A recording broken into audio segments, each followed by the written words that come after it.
Oi, quem era mais lindo desse Brasil? Estamos aqui hoje para falar sobre um assunto que vocês me pedem muito. Belle, como é que eu faço para escolher a escola para os meus filhos? E esse assunto é um assunto que eu já falei há muito tempo atrás, lá no Instagram, deixei nos stories, deixei no destaque por um tempo, mas eu senti muita necessidade de trazer esse vídeo e deixar ele mais longo pro YouTube. Eu sei que eu ando sumida aqui do YouTube e tal, mas agora eu quero voltar com essa criação de conteúdo, que é um conteúdo mais denso, mais longo, porque eu sinto muita falta de passar esse conteúdo pra vocês de uma forma mais profunda mesmo, sabe? E aí, marcando o retorno, eu resolvi fazer esse vídeo que vocês me pedem muito. Como escolher a escola e quais são os pontos que eu olho e que eu vejo, que eu percebo ou que eu pergunto pra escola no momento de escolher e tomar a decisão de qual escola colocar as minhas filhas. Eu já sou uma caca velha nesse assunto, já visitei mais de 15, 20 escolas, talvez eu já tenha visitado, porque a gente mudou, né, de cidade e eu tive alguns problemas com uma escola, com outra escola. Só pra deixar um adendo aqui, que eu não sou uma mãe que sou injuriada, sabe, com escola, que fico enchendo o saco.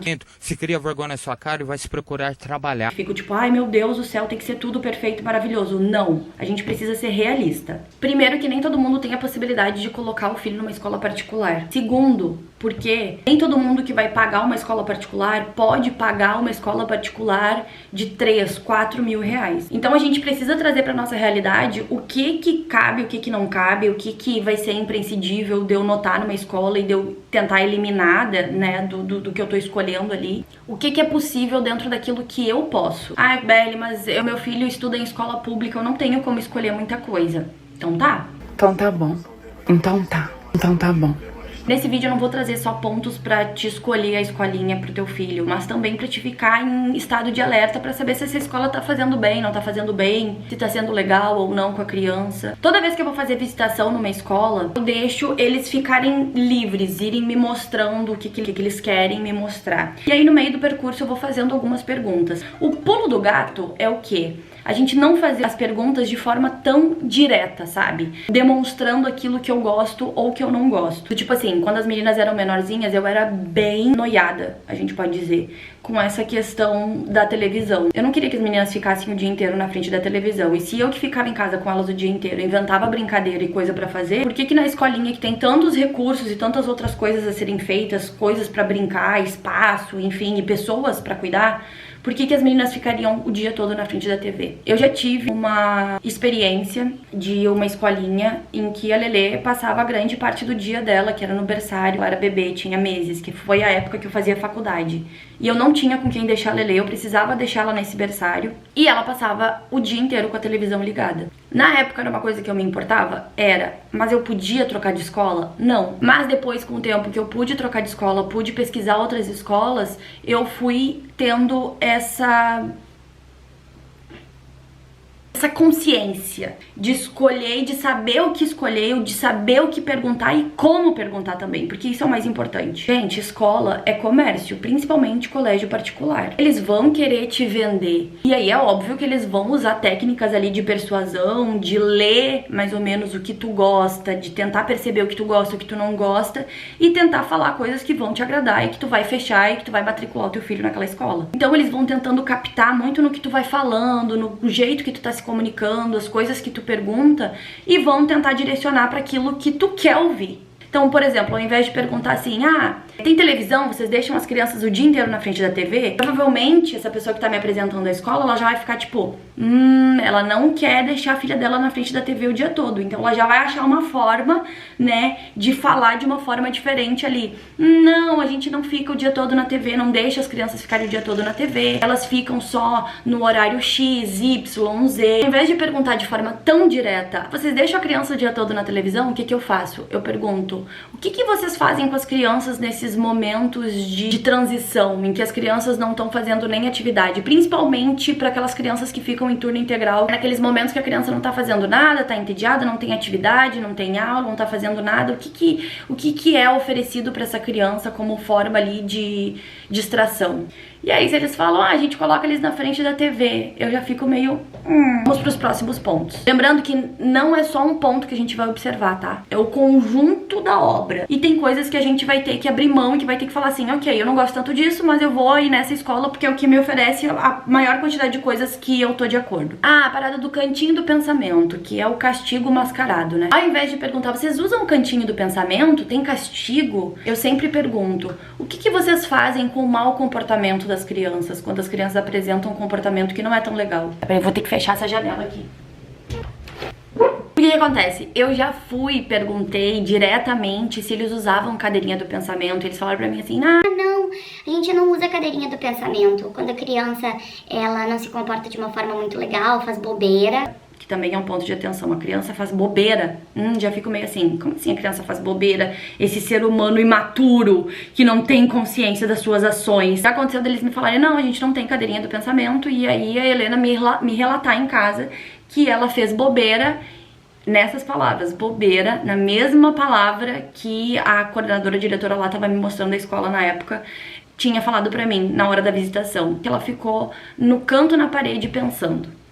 Você tá falando sério? Então eu acho que é uma forma muito legal da gente questionar e obter uma resposta sensata sobre o que é realmente que é feito.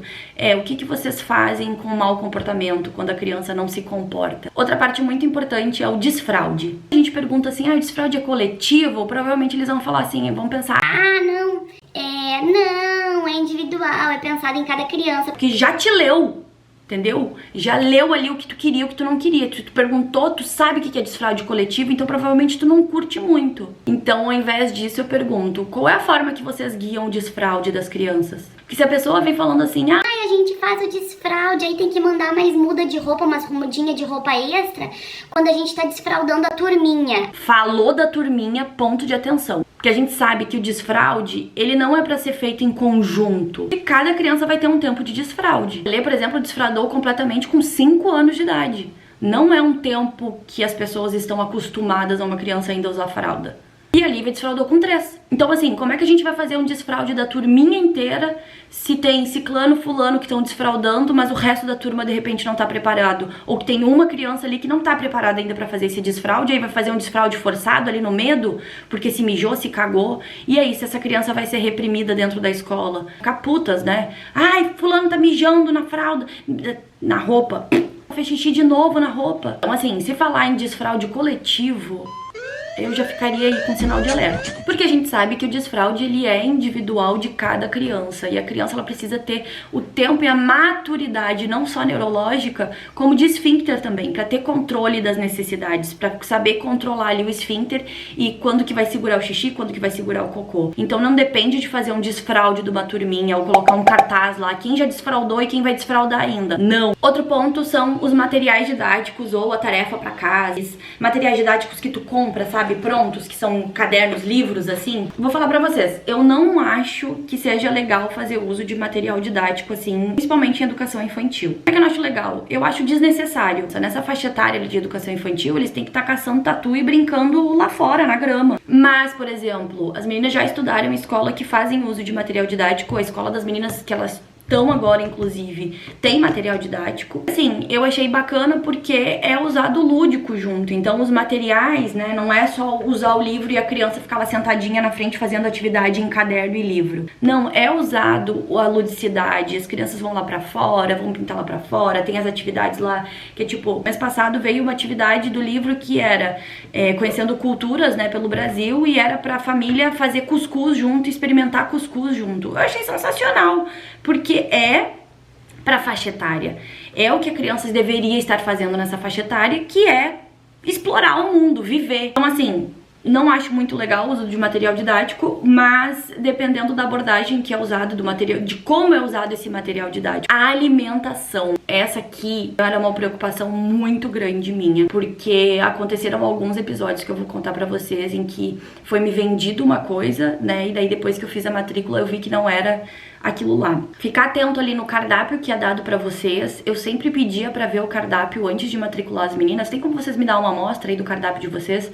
Pra gente ficar, né, de olho ali pra ver se não vai ter industrializado em excesso, se não vai ter biscoito, bolacha Maria, esse tipo de coisa assim. Uma coisa que a gente tem como saber só depois que os nossos filhos já estão matriculados na escola, estão convivendo, estão vivendo, né, dentro da escola, que é se o cardápio tá sendo seguido à risca mesmo. E tudo bem, eu sei, às vezes tem que fazer algumas alterações ali, porque deve estar faltando algum insumo, deve estar faltando algum ingrediente, não deu pra fazer aquele dia e tal.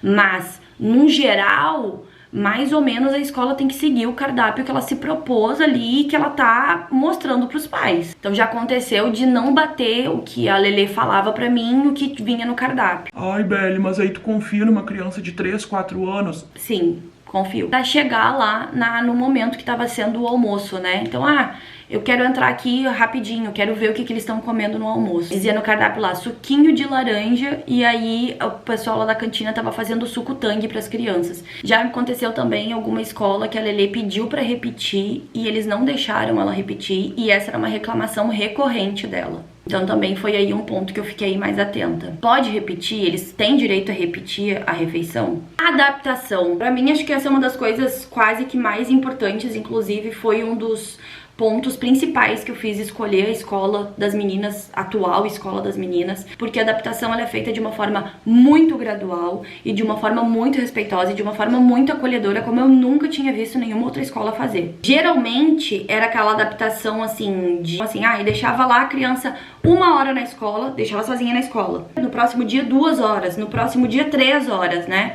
Essa geralmente era a forma de adaptação das escolinhas que eu visitava e que as meninas estudaram também. Mas uma coisa que me chamou muita atenção na escola atual das meninas foi a adaptação super gradual, lenta e muito, muito acolhedora. Que era tipo assim, eu podia ficar lá na escola. Se eu precisasse ficar 2 semanas, e que foi o tempo que eu fiquei indo na escola, todos os dias e ficando lá 2, 3, 4 horas enquanto a Lívia fazia adaptação. Porque a Lelê já tava meio que adaptada. A Lívia, que é bebê de pandemia, então a Lívia nunca tinha frequentado escola, pra ela foi muito mais difícil, a Lívia mamava no peito, então foi um processo assim muito mais difícil, muito mais degradante, cansativo do que o da Lelê. A Helena virava as costas e já ia pra sala de aula, já ia lá com os colegas, já se enturmou. Agora com a Lívia foi mais difícil e a escola foi muito acolhedora em todo o processo. Então ela chorava, eles perguntavam se ela queria mamãe, eu ficava lá, ficava trabalhando de lá, porque eu tinha essa possibilidade. E aí tem outro adendo, né, que é tipo assim, ai, Belle, mas eu não tenho tempo de ficar fazendo adaptação.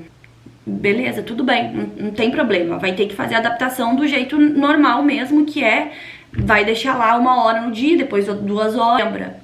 Sempre adaptem o que eu tô falando, o que eu tô trazendo aqui pra vocês, pra realidade de vocês. Outro ponto importante que eu acho legal perguntar é sobre a remuneração desses professores, se eles recebem algum tipo de auxílio, se eles recebem algum tipo de plano de saúde, né, de benefício, enfim, porque professor bem pago é professor que trabalha bem, trabalha feliz e trabalha ali querendo estar com aquelas crianças, chorando o dia inteiro no ouvido. Outra coisa que eu pergunto é sobre o nível acadêmico também, porque já me ocorreu em uma escolinha as professoras da sala de aula serem as auxiliares, serem meninas que estão se formando em pedagogia ou que estão fazendo estágio de pedagogia. E aí é óbvio que elas usavam essas meninas, né, que não eram formadas ainda, porque elas remuneravam como estagiária, mas essas meninas tinham trabalho de professora. Isso é muito comum, gente, porque como eu falei, é um comércio. Outro ponto importante é quantas crianças tem por adulto, né? Uma turma de 20 crianças, ela não pode ficar só com um professor, tem que ter no mínimo 2, né? O professor e o auxiliar. A média, para vocês entenderem mais ou menos como é que funciona, é na educação infantil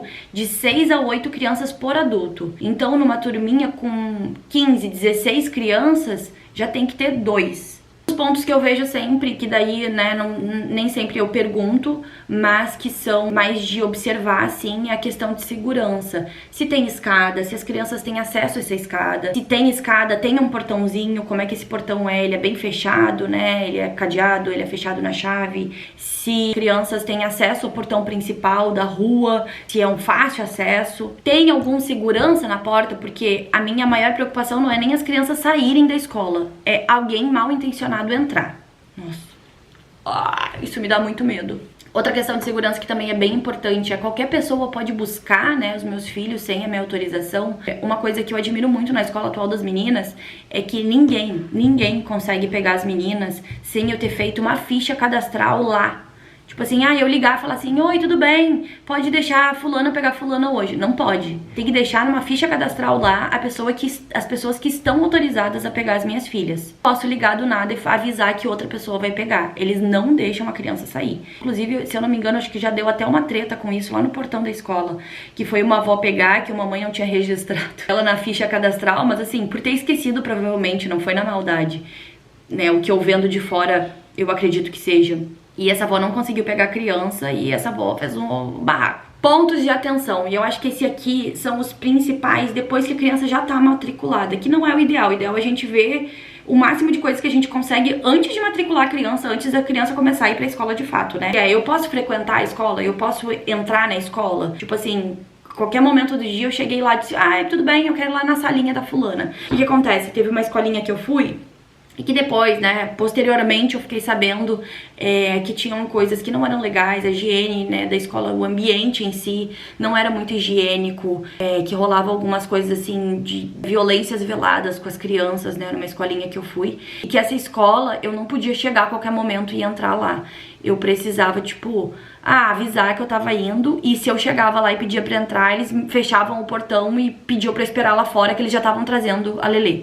E era tipo assim, toda vez que eu ia largar ela na escola, era tipo, eles abriam assim o portão, sabe, assim, abriam assim, botava a cabeça pra fora, pegava a criança e fechava o portão. É claro que a gente tem que ter bom senso, não dá pra ficar demorando 50 horas pra largar a criança, porque tem um monte de gente pra largar os filhos, né?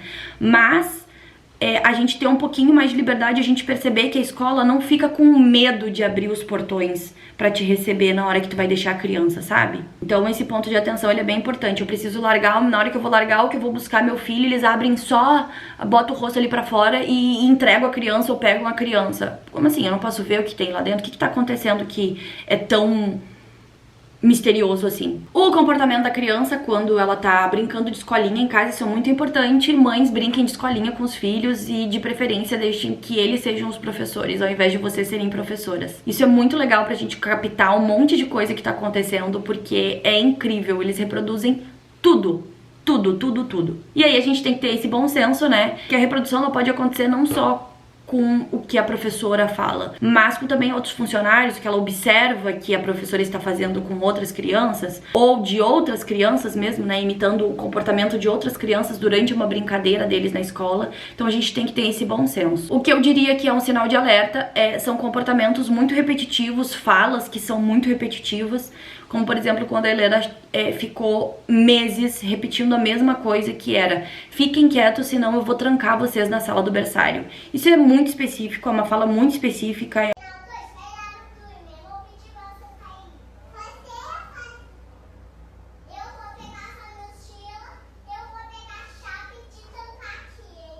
Consegui observar ali que enquanto ela brincava de prof, ela tinha essa linguagem não verbal, essa linguagem corporal dela muito agressiva. E que isso se repercutiu por meses até eu tirar finalmente da escola. E um ponto bônus aqui que eu lembrei agora é quanto tempo a criança tem de brincar livre. Principalmente se a gente tá falando de educação infantil. É tipo 4 horas dentro da sala de aula e 20 minutos de pátio, de quintal. Eu já fico...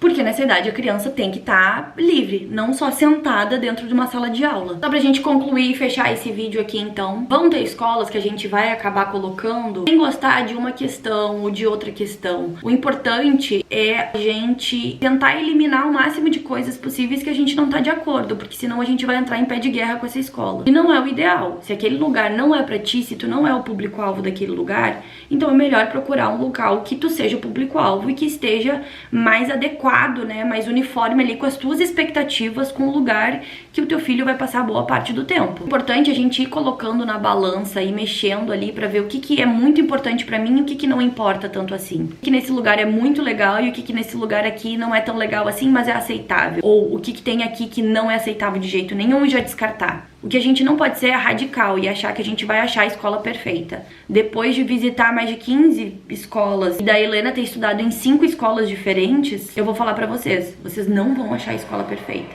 Sempre vai ter um ponto que não vai estar tão legal. E às vezes vocês acham que aquela escola é a perfeita e que depois vocês vão acabar, né, com a convivência lá, percebendo algumas coisinhas que não são tão legais. O ideal é sempre tentar conversar com a escola, né? Fazer essa troca, porque eu acho que tem muito disso, da gente construir esse relacionamento com a escola dos nossos filhos. Eu não acredito que a gente fica lá enchendo o saco, ficar ligando. Ai, mas vocês falaram isso e... Ai, porque o cardápio tava tal coisa e hoje a fulaninha disse que comeu bolacha maisena, biscoito maisena no almoço. Eu não acredito que essa seja a melhor forma da gente abordar a escola, porque afinal, eles estão ficando grande parte do dia com os nossos filhos lá. Vai que, sei lá, pega ranço da tua criança lá na sala de aula. A gente tem que lembrar que lá dentro são pessoas trabalhando, são humanos. Pra pegar um ranço de ti e ficar com o ranço do teu filho, é muito rápido. Então assim, se contenha. E tenha consciência que a gente não vai achar o lugar perfeito.